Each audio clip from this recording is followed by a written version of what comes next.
ஆண்டவரை தரிசிக்கணும், ஆண்டவர் பேசணும், ஆண்டவர் கூட இருக்கணும், ஆண்டவருடைய சத்தத்தை கேட்கணும். எப்படி கேட்பேன்? பரிசுத்தம் எங்கே? வாயில பரிசுத்தம், கண்ணாபின்னு பேச வேண்டியது. ஆனா கர்த்தர் பேசணும், பேச மாட்டார். ஹல்லேலூயா சொல்லுங்க, ஹல்லேலூயா. ஆண்டவர் பேசணும் அப்படின்னா வாய் அவருக்காக மட்டும் திறந்திருக்கணும்.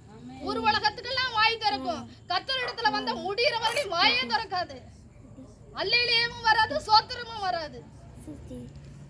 அப்புறம் எப்படி கொடுப்பார் நம்ம பாத்திரத்துல? நிரப்புங்கப்பா நிரப்புங்கப்பான்னு ஞாயிற்றுக்கிழமை மட்டும் நம்ம நிரப்புங்கப்பானா எப்படி நிரப்புவாரு? அனுதினமும் நிரப்பப்பட்டு இருக்கும்போதுதான் என் பாத்திரம் நிரம்பி நிரம்பி வழிகிறது, வழிந்து ஓடுகின்றது. நிரம்பி இருக்கணும்னா பாத்திரம் எப்பொழுதுமே அதுல என்ன இருந்துட்டே இருக்கணும்? 57 ஹல்லேலூயா ஹல்லேலூயா. கண்கள் கலங்கின கண்கள் காணப்படணும்.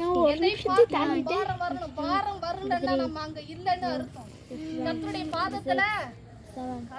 பாதத்துல அமர்ந்தாதான் பாரம் வரும். ஹல்லேலூயா ஹல்லேலூயா. கர்த்தரை நேசிக்கிறவர்கள், கர்த்தர் தான் எனக்கு வேண்டும், ஆண்டவருக்காக தான் பிரயாசப்படுகிறேன். பிரயாசத்துல அதை தான் ஆண்டவர் சொன்னார், பிரயாசங்களை என் பிள்ளைகள் படுகிறார்கள். எதற்காக படுகிறார்கள் என்று கேளு. ஹல்லேலூயா. ஒரே ஒரு வார்த்தை தான் உங்களோடு கூட பேசும்படி ஆண்டவர் என்னோடு கூட பேசினார். ஏசாயாவின் புத்தகம் 55ஆம் அதிகாரம் 1-2 வசனத்தை மட்டும் படிங்க மயாரா. இருக்கிறவர்களே, நீங்கள் எல்லாரும் தண்ணீர் அண்டைக்கு வாருங்கள். பானமில்லாதவர்களே, நீங்கள் வந்து வாங்கி சாப்பிடுங்கள்.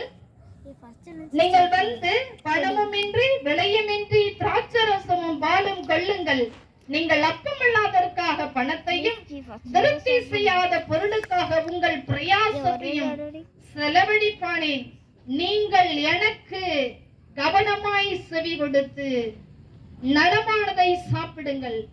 அப்பொழுது உங்கள் ஆத்துமா கொழுப்பான பதார்த்தத்தில் மகிழ்ச்சியாய் இருக்கும். ஹல்லேலூயா ஹல்லேலூயா ஹல்லேலூயா.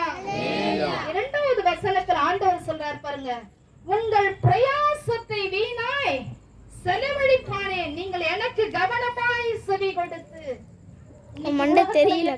விதமான பிரயாசங்கள் இருக்கிறது. நம்ம எதுக்காக பிரயாசப்படுறோம்? எதுக்காக பிரயாசப்படுகிறோம்? யாருக்காக பிரயாசப்படுகிறோம்? கர்த்தர் என்ன கொடுப்பார் என்ற கர்த்தருக்காக நம்ம